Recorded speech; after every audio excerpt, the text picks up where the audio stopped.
Maintenant que l'on a établi cette expression intégrale-là des puissances km d'une matrice carrée A de MNC, on va essayer de montrer le théorème de Cayley-Hamilton. Le polynôme caractéristique de A s'exprime ainsi et on souhaite alors montrer qu'il est annulateur de la matrice carré A. Et vu ce que l'on a fait dans la question petit a, on va exprimer le polynôme caractéristique de A sous forme développée.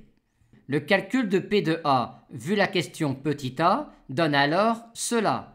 Et on peut alors ici faire apparaître le polynôme P évalué en R exponentielle Iθ. Et on a donc ici le déterminant de R exponentielle Iθi moins A que l'on multiplie par l'inverse de R exponentielle Iθi moins A. Par conséquent, tout cela n'est rien d'autre que la transposée de la comatrice de cette matrice-là. Or, pour intégrer cette matrice-là, on peut intégrer chacun des coefficients de cette matrice-là. Or, chaque coefficient de cette matrice-là à une place KL est un polynôme en R exponentielle Iθ.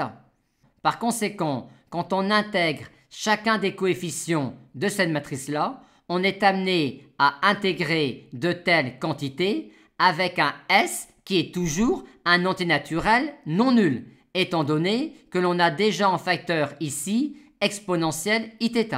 Par conséquent, l'intégrale de chacun des coefficients de cette matrice-là est nulle. Par conséquent, l'intégrale est nulle et on a donc bien P qui est polynôme annulateur de A.